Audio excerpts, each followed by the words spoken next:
خلاص بعد نهاية المسرحية اللي احنا شفناها دلوقتي، مسرحية هزلية ومسرحية رخمة. تعالى نقول لك بقى الكورة ازاي ماشية في مصر. يعني هي الكورة ازاي دلوقتي بتدور في مصر عشان خاطر مصلحة نادي واحد بس، وكلنا عارفينه.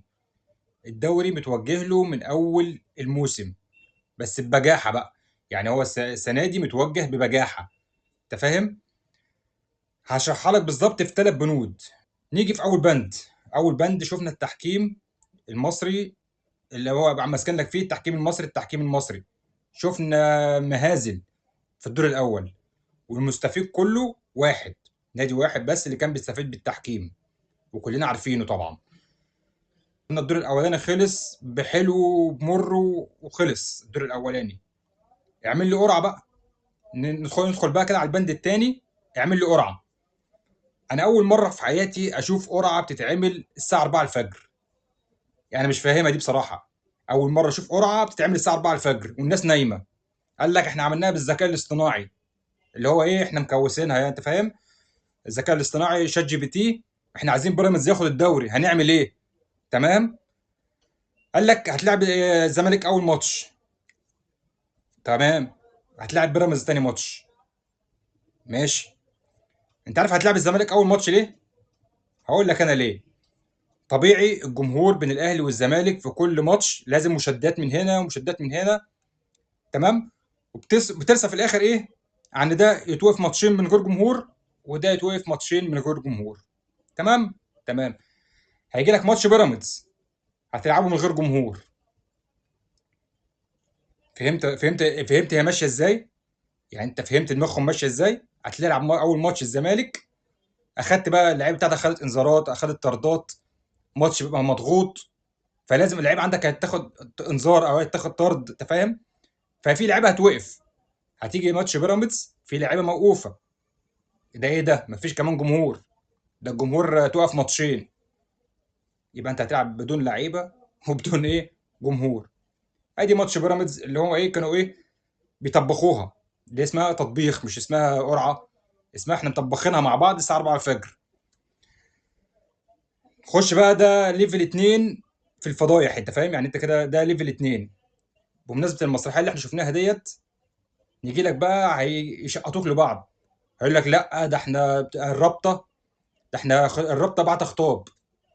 تمام. اللي احنا كلنا شفناه، اللي قالوا لك ايه، ماتش الاهلي والزمالك يوم 11 مارس بحكام اجانب، زيه زي ماتش بيراميدز والاهلي، زيه زي ماتش بيراميدز والزمالك.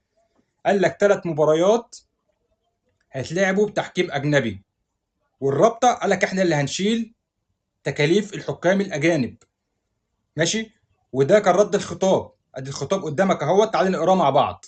يبقى نقدم سيادتكم بطلب تعيين 3 أطقم من الحكام الأجانب للمباريات الآتية. نمرة واحد، مباراة الزمالك والأهلي المقرر إقامتها يوم الثلاث الموافق 11/3/2025. نمرة 2، مباراة بيراميدز والأهلي المقرر إقامتها يوم السبت الموافق 12/4. المباراة الثالثة، تمام، مباراة الزمالك وبيراميدز المقرر إقامتها يوم الثلاث 13/5.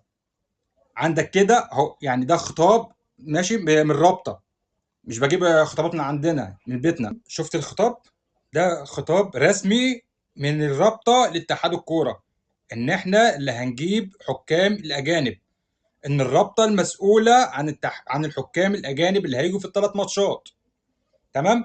خلاص لعبنا الماتش ووافقنا. مش عارف ازاي احنا اصلا وافقنا عن القرعه اللي معموله متطبخه ديت.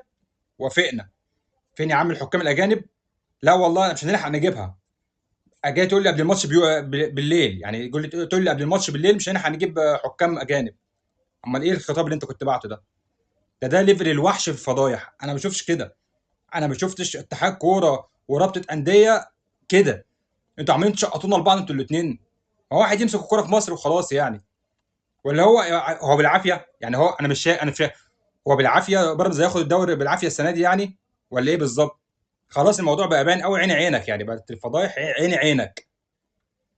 ما هو مش كده يعني، مش كده. انت ايه اللي حكام اجانب؟ فين يا عم الحكام الزفت اللي انت جبتهم؟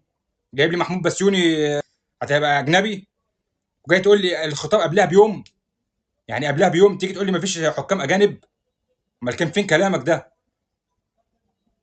لا، اللي عمله النهارده يعني شابوه لمحمود الخطيب وشابوه لاداره الاهلي. يعني احنا اصلا ما ينفعش نلعب كوره في ظل القرف اللي احنا شايفينه ده. ده اسمه عبث، يعني ده اسمه عبث كروي كده. بس انت كده بقى فهمت القصه ماشيه ازاي. اهم 3 بنود: التحكيم في الدور الاولاني زي الزفت، تمام. البند الثاني: قرعه معموله الساعه 4 الفجر والناس نايمه، وقال لك ذكاء اصطناعي، تمام، عشان ايه؟ تلعب ماتش بيراميدز من غير جمهور. ثلاثه: ادي الخطاب قدامك، ادي الخطاب بتاع رابطه الانديه اللي رايح لاتحاد الكوره. 3 ماتشات رسميه بحكام اجانب. انت ليه بتلبسني في تحكيم مصري؟ ما هو ده، بص يعني ده، يعني مفيش سلكان بجنيه. كده انتوا مش سالكين.